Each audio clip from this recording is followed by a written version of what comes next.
Masirase Murie, Zimbabwe, and thank you for joining us on Nehanda TV. Today we are honored to have the President of the Movement for Democratic Change, Dr. Morgan Tsvangirai. Thank you for joining us. Thank you, Lance. July 31 is done and dusted. Do you have any regrets about participating in that election, given that you had no access to the voters' roll, among other complications? This was a very complex contest. I don't regard that as an election. An election is a process whereby the mandate of the people is expressed freely. But far from it, this was a militarized operation. And the choice was not optional to Zimbabweans. It was a defend power project by Mugabe and his military operation. So at the end of the day, it didn't matter whether the MDC participated or not. This was a predetermined outcome. The South African papers ran stories alleging that SADC were prepared to support you if you had boycotted this particular election and that you did not. Far from it. SADC resolution in Maputo was very clear. Let's have reforms first before the elections. But you know what? Mugabe threatened to pull out of SADC if SADC was not going to go along with him. So what they did as SADC was to protect Mugabe's position. They were all cowed to accept Mugabe's position, regardless of everything. After all, they were the guarantors. Why didn't they insist that unless certain conditions are fulfilled to the satisfaction of SADC, then they were not going to endorse it? That's all they needed to do. That's all the leverage they had. But they chose not to exercise that option. But a boycott by you in 2008 kind of forced a coalition government. So a lot of people were banking on you using similar leverage. The momentum lines that had been built gave us no option. Can you imagine on that Monday, on our last, even if we knew some of the machinations, if I had stood up and say we are pulling out of this election, there would have been an outcry. I would have been accused of selling out. Because the momentum that the nation had built was very confident of victory. But it was a victory that already Zanu PF knew they would not achieve. Now, when the results were announced, there was a lot of anger countrywide. Some are accusing you of not cultivating that anger and giving an appropriate response to the situation. No, we exercised leadership. The leadership we exercised was that Zanu PF was ready because they had already prepared for the outcome. They were prepared for a reaction to that outcome. And it would have been careless and reckless on our part to follow in the trap. What we then did was that you cannot act emotionally to the loss, because what we want is a sustainable struggle. What we want is conviction. And conviction was the only way in which people can sustain their struggle, rather than to face an enemy who is already prepared for you to crush you, and that would have been the end. Several options were available for you on the table. You first sought the legal route, yes, and made a U-turn. No, we didn't. Midway. We didn't, Lance. We did not. We did. Our withdrawal was strategic. We had gone to court, remember, to seek a court injunction for ZEC to supply us with the relevant information. And the court did not make a judgment. It stayed judgment indefinitely. So it meant that while the Constitutional Court, which Mugabe had appointed 2 weeks before the election, was ready for that petition, and in fact they were very clear, there was no way we were going to get any fair judgment in the face of the fact that we didn't have the relevant information supplied by ZEC. So what we did was that, okay, if that is the case, if ZEC is not prepared to give us the relevant information, which by the way, by law, they are supposed to announce, then there was no need for us to go to court. So we withdrew it. Some would have said you knew the odds were stacked against you, the judiciary is stacked with Mugabe appointees. Why sleepwalk into an arena where I don't know. I'm a person who believes in the rule of law. I believe in the judiciary that it will exercise its judgment fairly.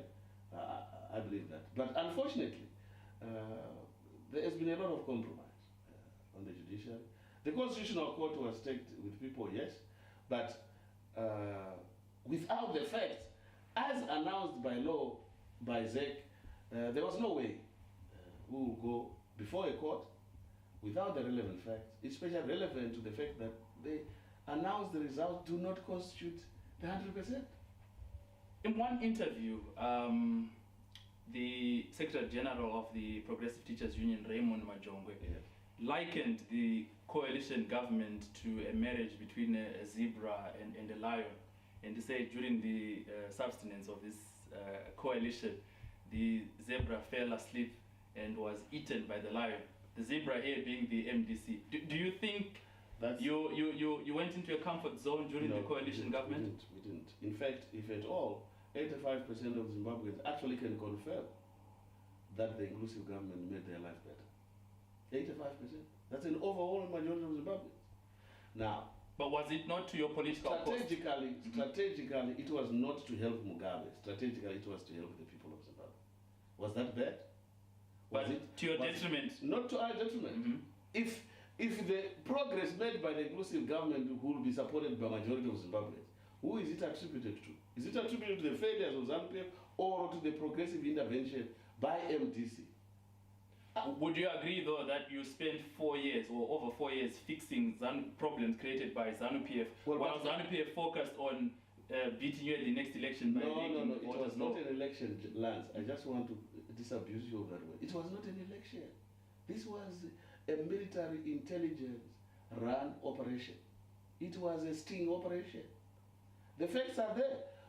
That how do you have a situation where military people are deployed throughout the country, province by province? I can tell you which general was in this province, which general was in province. I can tell you how the traditional leaders were all used to frog march people to polling stations. I can tell you teachers pretending not to be literate and actually being assisted to vote. I can tell you about the voters' roll, which was not even available to the chairperson of the Zimbabwe Electoral Commission 2 days before the election. Right up to now, the chairperson of the Zimbabwe Electoral Commission, Rita Makarao, does not even have an electronic copy of that voters' roll. I can tell you that there are 3 million extra ballots printed, and I can also tell you that 35,000 youth were trained by the Chinese Communist Party. To do what? To subvert the will of the people by stuffing ballots, by moving people all over the place. This evidence is overwhelming. So you cannot say it was an election. Let's just disabuse ourselves of that. But some will say all these things were put in place during the 4 years that you were in the coalition. But we were not aware of that. No one was aware. For example, one example used, the prominent role played by Nikov in manipulating the voters' roll. Yeah. You had a co-home affairs minister. She was, I want to tell you one thing.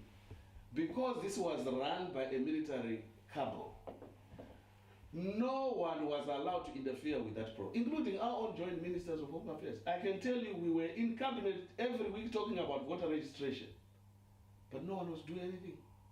It was Nikov and the Registrar General moving away from the Registrar General's office to base at KG6 to manipulate the voters' roll, voter displacement, voter movement and all that. So I want to say that yes, we were ministers in the inclusive government, but there was a power operation done secretively that no one would detect. Not even the Zanu PF members of parliament who so-called won the election. I have said to our staff, to our MPs who won the election, I said, you just scraped through the rigging process. That's all. You cannot pride yourself that you won an election.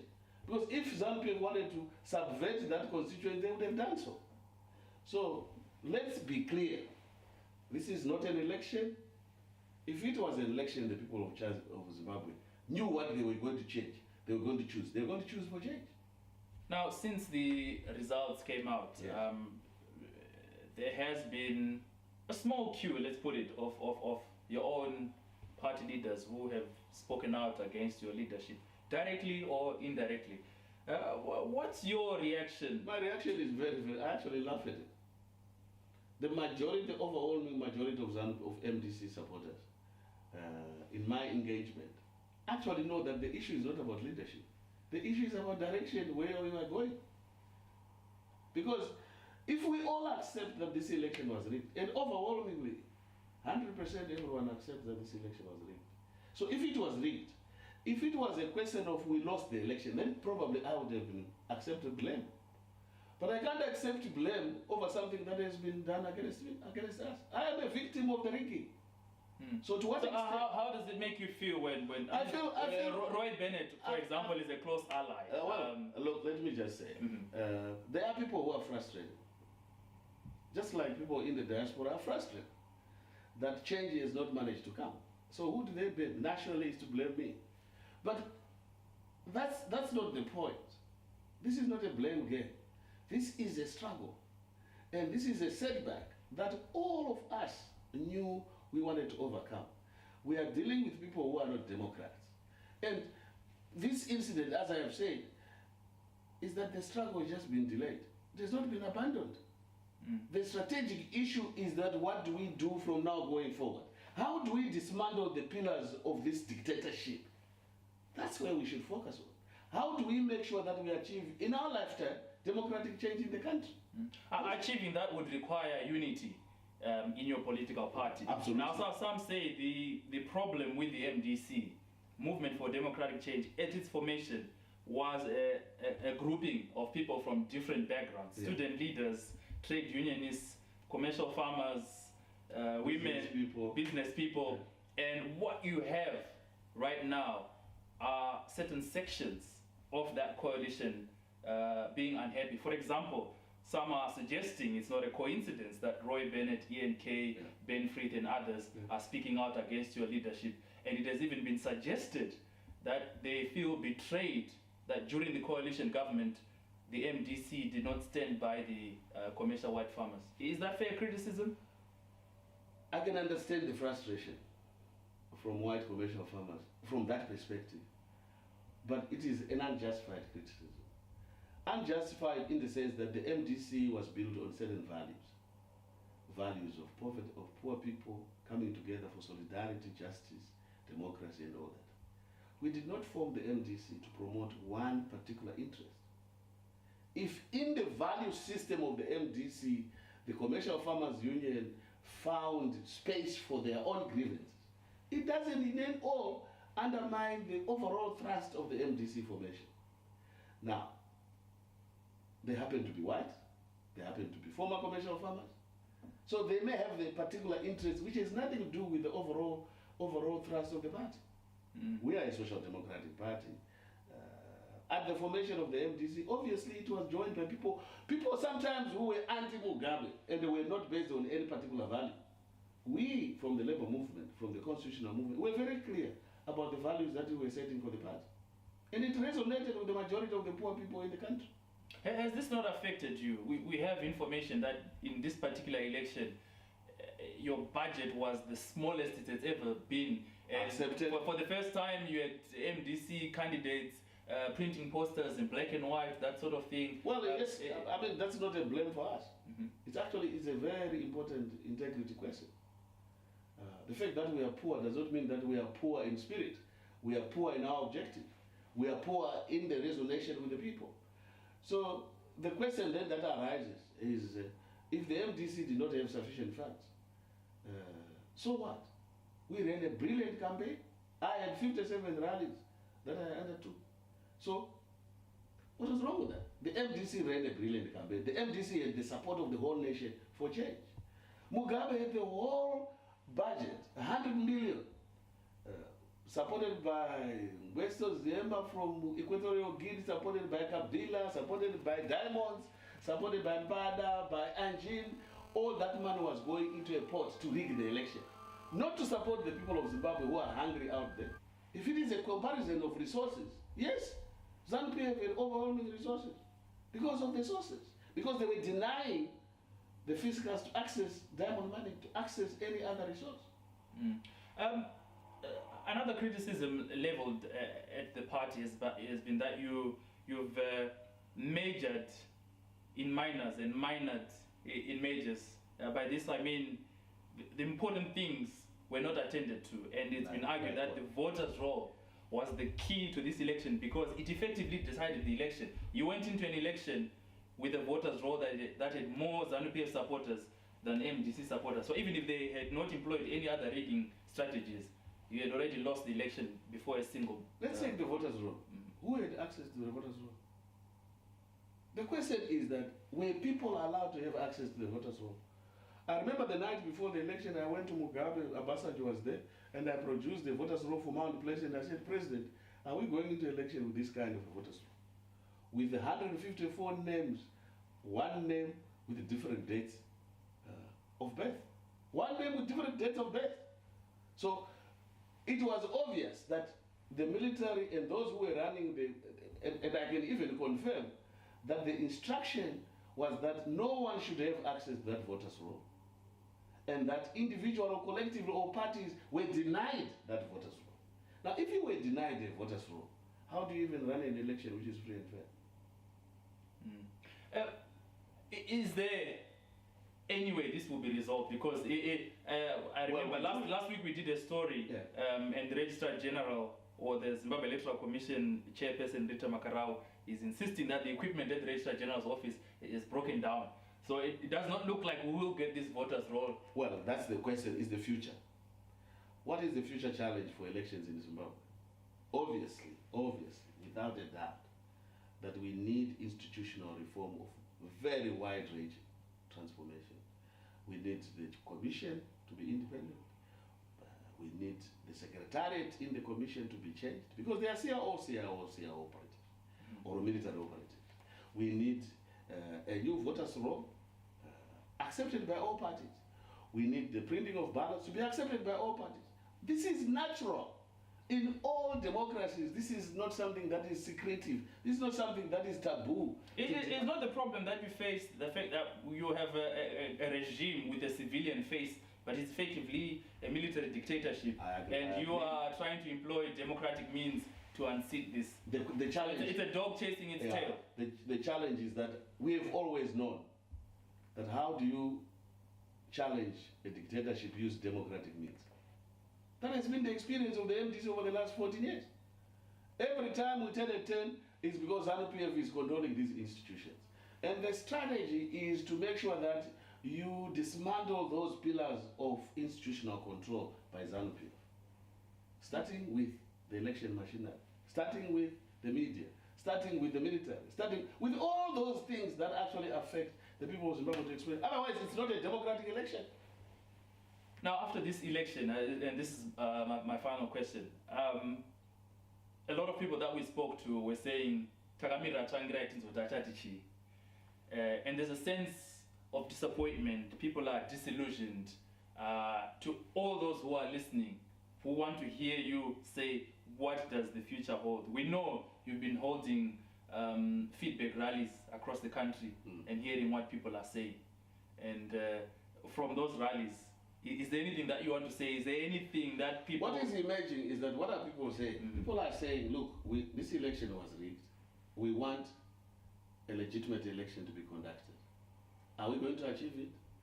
We are only going to achieve it through mass mobilization of the people to say, we demand a legitimate election. We demand elections that we will respect ourselves, as well as those who won, those who lose.